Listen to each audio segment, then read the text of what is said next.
안녕하세요. 오늘 저희와 함께 좀 특별한 생각 여행을 떠나보실까요? 최민자 작가의 수필선 흐르는 것은 시간이 아니다 발췌문을 가지고 깊이 한번 파고들어 보겠습니다. 네, 반갑습니다. 이 작가분 글이 참 매력이 있죠. 맞아요. 그 일상 속의 작은 순간들 있잖아요. 거기서 뭔가 보편적인 진실 같은 걸 탁 끄집어내세요. 어떨 땐 되게 날카롭고 또 어떨 땐 아주 깊은 성찰을 보여주시고요. 네, 맞아요.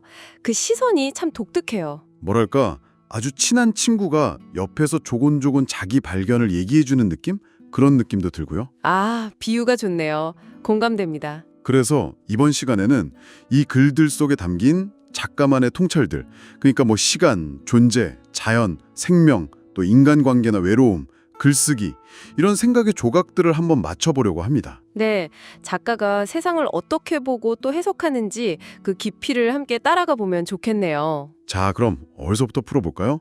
역시 제목부터 시작해야겠죠. 네, 제목이 아주 강렬하죠. 흐르는 것은 시간이 아니다. 이게 딱 들으면 시간이 안 흐르면 뭐가 흐르지? 이런 생각이 들잖아요. 그렇죠. 궁금증을 확 자아내죠. 글 속에 보면 견고한 시간의 옹벽을 정해진 연암만큼 스쳐가는 우리 이런 표현이 나오거든요. 네, 바로 그 부분인데요.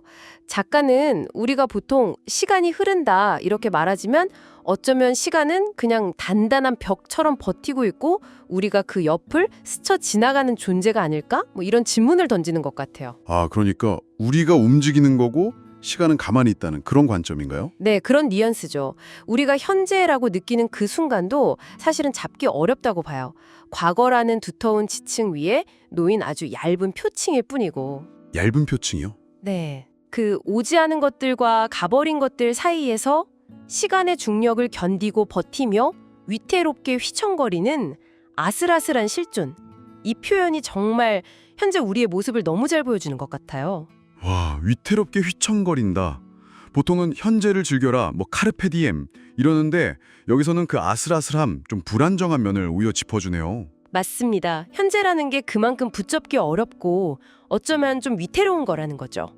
여기서 또 재미있는 게 새의 이미지가 나와요. 새.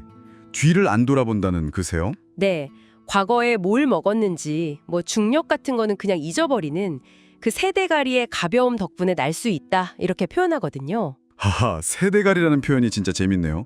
근데 확 와닿아요. 우리 인간은 계속 과거 기억, 미래 걱정, 이 무게를 지고 살잖아요. 바로 그 점이죠.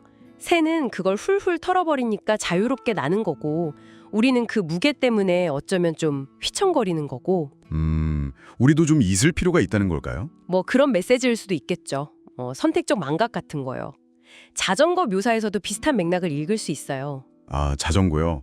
그 앞바퀴 뒷바퀴 얘기. 네, 앞바퀴가 길을 막 감아주면 뒷바퀴가 그걸 풀어내면서 가잖아요. 근데 그 순간 스쳐 지나가는 풍경이나 경험은 그냥 휙 사라져버리죠. 잡을 수가 없는 거군요. 그렇죠. 다가서듯 물러서 쓰러지는 것이 길이었는지 사람이었는지 자전거 탄 사람은 알지 못한다. 이 구절이 딱 그걸 말해주죠. 시간을 경험하지만 소유할 수는 없다. 그런 느낌이네요. 네네. 근데 또 다른 장면에서는 아기를 낳는 경험을 얘기하시잖아요. 거기선 또 느낌이 달라요. 내 안에 축적된 시간의 입자들이 미세한 전하로 활성화되어 아이의 몸속으로 흘러드는 느낌이다. 이렇게요. 맞아요. 그 부분 정말 인상적이죠. 이때는 시간이 나를 통해서 아기에게 흘러들어가는 것 같잖아요. 네, 바로 그 지점이에요. 처음에는 우리가 시간을 스쳐 지나간다고 했는데 여기서는 시간이 우리 몸을 통과해서 흐르는 듯한 느낌을 말하죠. 그러니까 흐르는 게 나 자신인지 아니면 나를 통해 흐르는 어떤 다른 무엇인지 이게 좀 헷갈리면서도 깊어지네요. 그렇죠. 제목의 의미가 다시 한번 생각하게 만드는 대목이죠. 흐르는 것은 시간이 아니다. 그럼 대체 무엇이 흐르는가? 와, 시간 얘기만으로도 이렇게 할 얘기가 많네요. 자, 그럼 이제 시선을 좀 돌려서 자연과 생명에 대한 작가의 관찰로 넘어가 볼까요? 이것도 정말 섬세해요. 네, 주변의 작은 생명들 하나하나 그냥 지나치지 않죠. 새소리를 듣는데 그냥 짹짹 이게 아니라 따뜻한 악기, 레몬빛 모음과 청량한 선율이 있다고 표현하잖아요. 와, 정말 감각적이에요. 네, 그리고 단순히 감상에만 머무는 게 아니라 뭐 BBC나 코넬 대학 연구 같은 걸 언급하면서 새소리의 기능적인 측면, 그러니까 소통이나 구애, 건강 과시 같은 그런 과학적 설명도 곁들여요. 맞아요. 그런 균형이 좋더라고요. 근데 흥미로운 건 작가가 처음에는 새가 운다는 표현을 싫어했다는 거였어요. 네, 그 이유가 재밌죠. 슬프거나 배고파서 내는 소리치고는 너무 경쾌하고 힘차다는 거예요. 백굴에 가득 울음을 장전한 채 중력을 거슬러 솟구쳐 오르는 일이 어디 쉬운 일이겠는가. 이 문장, 저는 이게 참 인상 깊었어요. 그 울음소리 안에 담긴 어떤 강력한 생명력, 삶에 대한 의지 같은 걸 오히려 읽어내는 거죠. 슬픔이 아니라. 시야를 확 넓혀서 저 멀리 캄브리아기까지 가잖아요. 그 넙치류 눈 얘기. 아, 네. 광어나 도다리처럼 눈이 한쪽으로 쏠린 거요. 그게 생존을 위한 진화, 일종의 군비 경쟁의 결과물이라고 보죠. 공격과 방어, 양수 겸장의 초병으로서 눈의 역할, 이런 표현도 쓰고요. 특히 그 눈 5개 달렸던 오파비니아. 와, 진짜 신기했어요. 모든 방향을 다 볼 수 있는 완전 첨단 람보르기니급인데. 근데 멸종했죠. 네, 그게 참 아이러니하죠. 작가는 바로 그 지점을 파고들어요. 많이 가졌다고 혹은 뭐 더 완벽해 보인다고 해서 꼭 생존에 유리한 건 아니라는 거죠. 오파비니아의 멸종이 그걸 보여준다.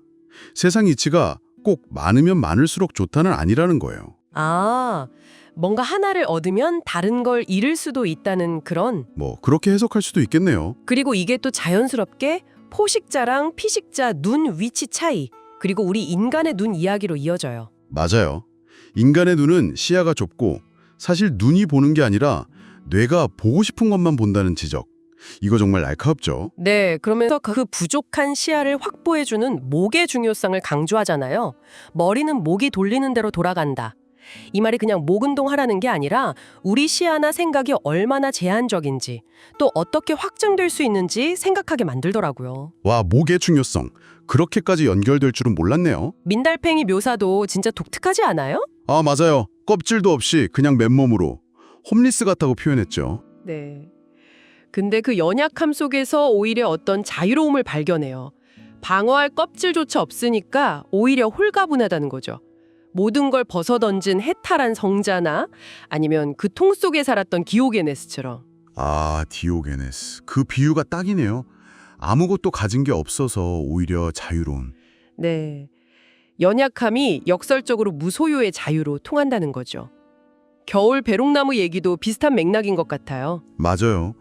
여름에 그 화려한 꽃이 아니라 다 벗어버린 겨울나무의 그 벗은 몸에서 매력을 느낀다고 하잖아요. 그렇죠. 겉모습이 아니라 그 안에 감춰진 단단함, 기품 같은 거요.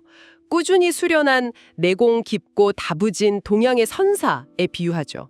정말 자연과 생명을 보는 눈이 남다른 것 같아요. 단순한 관찰이 아니라 거기서 인간과 삶에 대한 깊은 성찰을 이끌어내는 힘이 있어요. 맞습니다. 그게 이 작가 글의 큰 매력이죠. 자, 그럼 이제 우리 인간들 이야기로 넘어가 볼까요? 관계, 외로움, 사랑.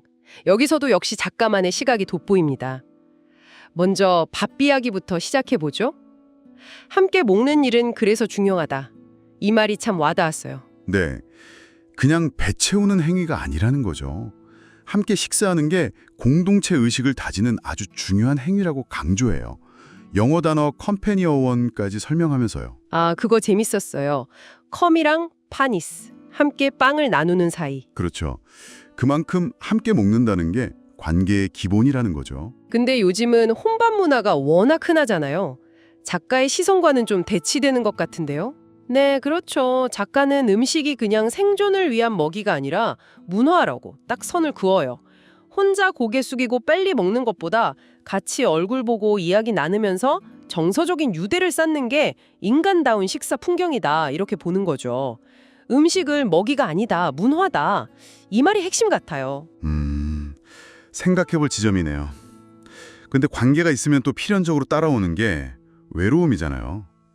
작가는 이 외로움의 정체에 대해서도 깊이 파고들어요. 네, 이게 몸 안에 사는 건지 밖에 사는 건지 이런 질문도 던지고, 달빛처럼 파파라치처럼 은밀하게 감기고 엉겨붙을 때가 있다면서 그 불쑥 찾아오는 속성을 묘사하기도 하고요. 파파라치 비유 정말 섬뜩하면서도 공감됐어요. 그렇죠.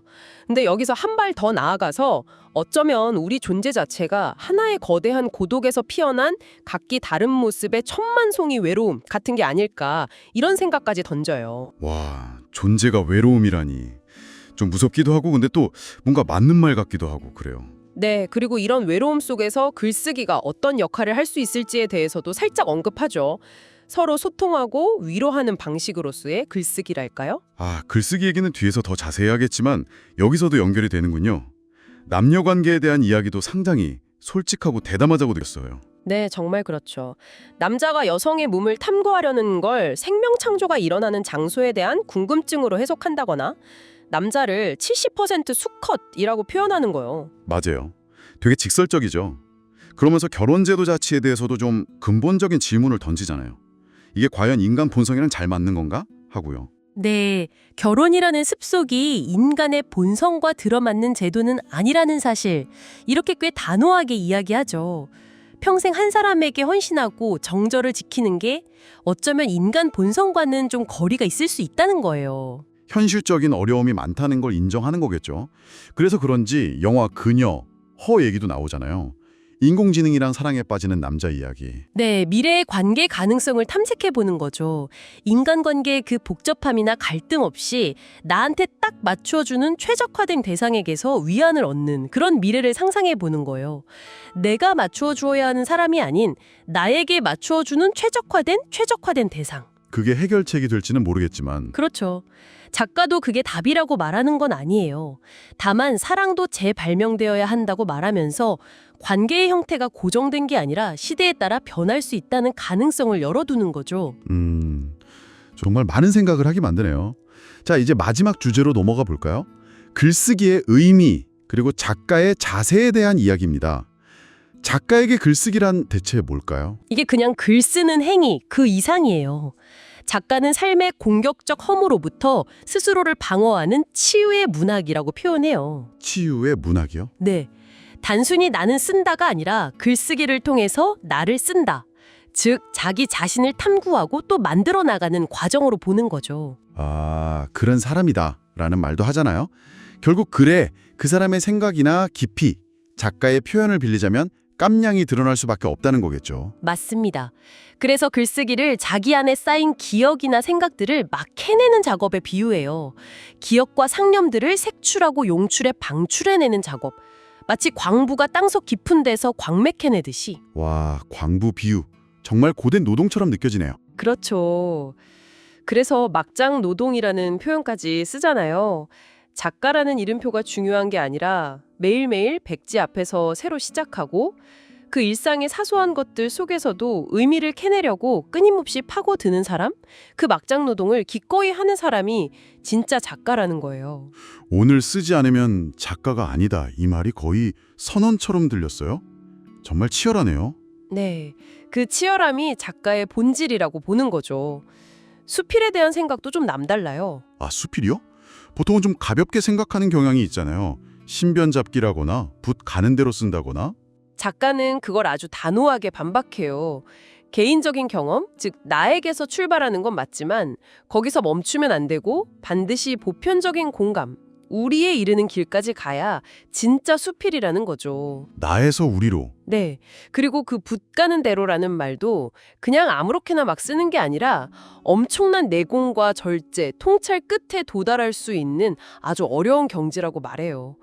쉽게 할 수 있는 게 아니라는 거죠. 그렇군요. 붓 가는 대로라는 말의 의미를 다시 생각해보게 되네요. 오늘 최민자 작가의 글을 통해서 정말 많은 이야기를 나눴습니다.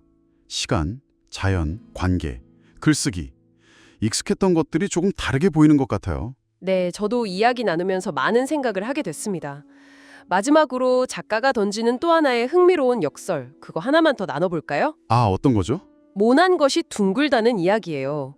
보통 우리가 원만하다 할 때 둥글 원자를 쓰잖아요. 네, 그렇죠. 근데 작가는 오히려 둥근 것들은 서로 잘 어울리지 못하고 틈을 메우지 못하는 뭐랄까 오만하고 이기적인 쌤통들이라고 표현해요. 쌤통들이요. 네. 반면에 각지고 모난 것들이 서로 딱 맞닿아서 틈을 메우고 단단하게 결합할 수 있다. 이렇게 말하거든요.